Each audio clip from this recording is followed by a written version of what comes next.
Hello student, welcome to all of you our channel concept with KS sir.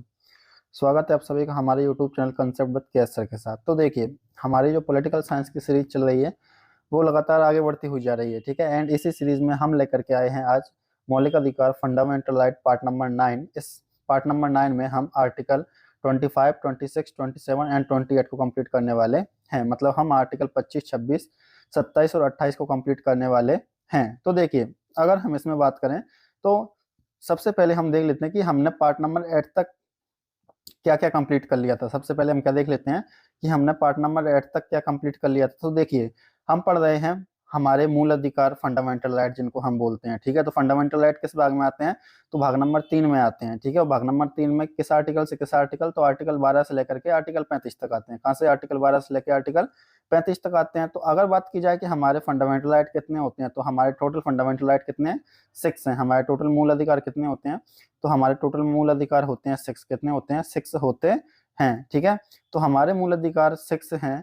तो इनमें कौन कौन से आते हैं? तो देखिए, अगर बात करें हम, सबसे पहले नंबर का जो हमारा मौलिक अधिकार आता है वो है कौन सा? समानता का अधिकार। कौन सा है? समानता का अधिकार, जिसमें आर्टिकल 14 से लेकर 18 तक आते हैं। दूसरा है स्वतंत्रता का अधिकार, जिसमें आर्टिकल 19 से लेकर 22 तक आते हैं। तीसरा है शोषण के विरुद्ध अधिकार, जिसमें आर्टिकल 23 और 24 दोनों आते हैं। नंबर 4 है धार्मिक स्वतंत्रता का अधिकार, जिसमें आर्टिकल 25 से लेकर 28 तक आते हैं। संस्कृति और शिक्षा संबंधी अधिकार हमारा 5वें नंबर का मौलिक अधिकार है, जिसमें आर्टिकल 29 और 30 आते हैं। और संवैधानिक उपचारों का अधिकार हमारा 6 नंबर का क्या है? मौलिक अधिकार है, जिसमें आर्टिकल नंबर कौन सा आता है? जिसमें आर्टिकल नंबर 32 आता है। तो ये सब क्या है? ये 6 हमारे क्या है? ये 6 हमारे हैं मूल मूल अधिकार। ये 6 हमारे क्या है? ये 6 हमारे मूल अधिकार हैं। 6 हमारे मौलिक अधिकार हैं। 6 हमारे फंडामेंटल राइट हैं। तो देखिए, इनमें हमने कौन कौन से कंप्लीट कर लिए भाई? अगर ये देखें तो देखिए, इसमें हमने समानता का अधिकार कंप्लीट कर लिया है, जिसमें आर्टिकल 14 से लेकर के 18 तक है। स्वतंत्रता का अधिकार कर लिया, जिसमें 19 से लेकर 22 तक है। उसके बाद में हमने राइट अगेंस्ट एक्सप्लॉयटेशन या शोषण के विरुद्ध अधिकार 23-24 कंप्लीट कर लिया है, ठीक है। अब चलेगा हमारा धार्मिक स्वतंत्रता का अधिकार। अब क्या चलेगा? हमारा धार्मिक स्वतंत्रता का अधिकार, जिसमें आर्टिकल 25 से लेकर 28 तक है। जिसमें आर्टिकल क्या है? 25 से लेकर जिसमें 28 तक आर्टिकल आते हैं। तो अभी हम पढ़ने वाले हैं ये वाला। अभी कौन सा पढ़ने वाले हैं? हम ये वाला पढ़ने वाले हैं, जिसमें आर्टिकल 25 से लेकर 28 तक आते हैं, ठीक है। तो हम जो अभी आर्टिकल देखने वाले हैं 25 से लेकर 28 तक देखने वाले हैं, ये हमारे कौन सा फंडामेंटल राइट है? कौन से नंबर का? तो ये हमारे 4th नंबर का, चौथे नंबर का क्या है? फंडामेंटल राइट है, मौलिक अधिकार है, ठीक है। तो अब समझ में आया आपको? तो चलिए अब करते हैं हम स्टार्ट। तो देखिए, सबसे पहले हम पढ़ेंगे। देखो, हमने जैसे कि यहाँ पे देखा कि भाई इसमें कौन कौन से आर्टिकल आते हैं। तो इसमें आर्टिकल 25 से लेकर के कहाँ तक आएंगे? 28 तक आएंगे। 25 से लेकर 28 तक आएंगे। तो पहले हमको 25 को पढ़ना पड़ेगा, फिर हम 26 को पढ़ेंगे, फिर 27 को पढ़ेंगे, फिर 28 को पढ़ेंगे, ठीक है। तो सबसे पहले किसको पढ़ेंगे हम? सबसे पहले पढ़ने वाले हैं हम आर्टिकल नंबर 25 को, ठीक है। तो देखिए, आर्टिकल नंबर 25, ये सभी आर्टिकल, एक बात ध्यान रखना है आपको अच्छे से, ये सभी आर्टिकल कौन से हैं? ये सभी आर्टिकल ने धार्मिक स्वतंत्रता को लेकर के, धार्मिक स्वतंत्रता के ये सभी आर्टिकल हैं। ये चौथे नंबर का हमारा मूल अधिकार है, मौलिक अधिकार है, ठीक है। तो आर्टिकल नंबर 25 अब देखिए। अब अगर हम आर्टिकल नंबर 25 की बात करें तो देखिए ध्यान से, आर्टिकल नंबर 25 अंतकरण की स्वतंत्रता देता है, अपने धर्म के प्रचार करने की स्वतंत्रता देता है, धर्म को मानने की स्वतंत्रता है, अपने धर्म का आचरण करने की स्वतंत्रता है। मतलब आप अपने धर्म का अंतकरण कर सकते, प्रचार कर सकते हो, अपने धर्म को मानने की आपको स्वतंत्रता है, आप अपने धर्म का आचरण कर सकते हो। ये सब किस में लिखा हुआ है? ये लिखा हुआ है आर्टिकल नंबर 25 में। किस में लिखा हुआ है?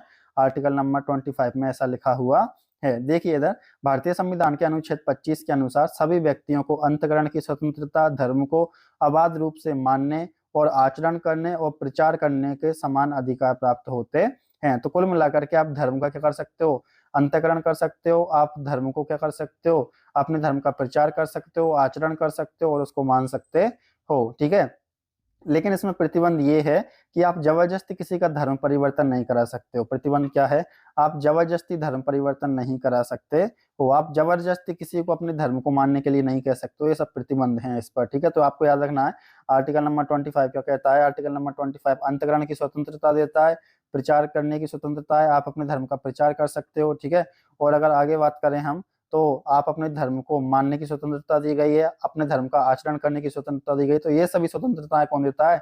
आर्टिकल नंबर 25 देता है। कौन देता है? आर्टिकल नंबर 25 देता है। ठीक है, यहाँ तक समझ में आया आपको? तो ये हुआ है हमारा आर्टिकल नंबर 25। अब देखिए आगे, अब चलते हैं हम आर्टिकल नंबर 26 पर। तो देखिए, अगर हम बात करें आर्टिकल नंबर 26 अनुच्छेद नंबर 26 की, तो अनुच्छेद नंबर 26 क्या कहता है? देखिए, अनुच्छेद नंबर 26 के अनुसार धार्मिक संस्थाएं, ठीक है, तो अनुच्छेद नंबर 26 में क्या क्या क्या क्या आता है? तो धार्मिक संस्थाएं आएंगी सारी की सारी। ठीक है, धार्मिक कार्यों के प्रबंधन की स्वतंत्रता किसमें आएगी? अनुच्छेद नंबर 26 में आती है। धार्मिक संस्थाओं की स्थापना और उनका संरक्षण भी अनुच्छेद नंबर 26 में आता है। इन संस्थानों का विधि के अनुसार प्रशासन भी किसमें आता है? अनुच्छेद नंबर 26 में आता है। तो आपको याद रखना है अनुच्छेद नंबर 26 में क्या क्या आएगा। तो जितनी भी धार्मिक संस्थाएं हैं, रिलीजियस इंस्टीट्यूशंस जितने भी हैं, वो सब किसमें आएंगे? अनुच्छेद नंबर 26 में आएंगे। धार्मिक संस्थानों के प्रबंधन की स्वतंत्रता, मतलब इनका प्रबंधन कैसा होगा, वो उसकी स्वतंत्रता वो डिसाइड करेंगे जो इनको देख रहे हैं वो। ठीक है, तो धार्मिक संस्थानों के प्रबंधन की स्वतंत्रता का अधिकार अनुच्छेद नंबर 26 में है। धार्मिक संस्थानों की स्थापना और उनका संरक्षण, ये भी किसमें आता है? ये अनुच्छेद नंबर 26 में आता है।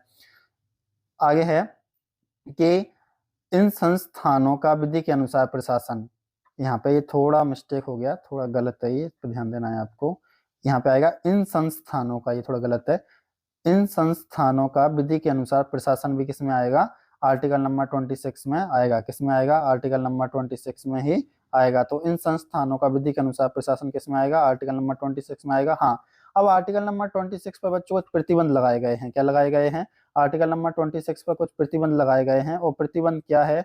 तो प्रतिबंध है लोक व्यवस्था, ध्यान देना है आपको, प्रतिबंध किस आधार पर है? तो देखिए, प्रतिबंध लोक व्यवस्था और स्वास्थ्य के आधार पर प्रतिबंध है। किस आधार पर प्रतिबंध है? लोक व्यवस्था और स्वास्थ्य के आधार पर प्रतिबंध लगाया गया है। जैसे कि आपने कहीं कहीं पे देखा होगा कि कभी कभी, जैसे कि अभी सर्दी ज्यादा पड़ रही है, ठीक है, अभी काफी सर्दियां पड़ रही हैं, तो ऐसा हो सकता है कि कहीं पर जाने पर, किसी धार्मिक स्थान पर जाने पर आपको प्रतिबंध लगा दिया जाए, क्योंकि अभी सर्दियां ज्यादा पड़ रही हैं। तो लोक व्यवस्था और स्वास्थ्य को, जन स्वास्थ्य को ध्यान में रखते हुए कुछ प्रतिबंध इस वाले अधिकार पर, इस वाले अनुच्छेद पर लगाए गए हैं। और आर्टिकल नंबर 26 पर, अनुच्छेद नंबर 26 पर क्या लगाए गए हैं? कुछ प्रतिबंध लगाए गए हैं। किन चीजों को ध्यान में रखकर? लोक व्यवस्था और स्वास्थ्य के आधार को ध्यान में रखकर। ठीक है, तो ये हुआ है हमारा आर्टिकल नंबर 26। इससे पहले हमने देखा था आर्टिकल नंबर 25। अब चलते हैं हम भाई आर्टिकल नंबर 27 पर। ठीक है, देखिए ध्यान से, अगर आर्टिकल नंबर 27 की बात करें तो देखिए, आर्टिकल नंबर 27 कहता है किसी धर्म विशेष के उत्थान के लिए राज्य के द्वारा कर आरोपित नहीं किया जाएगा। मतलब राज्य ऐसा नहीं करेगा कि किसी विशेष धर्म के उत्थान के लिए, मतलब उसके विकास के लिए आपसे कर ले रहा हो, मतलब आपसे टैक्स ले रहा हो, ऐसा नहीं होगा।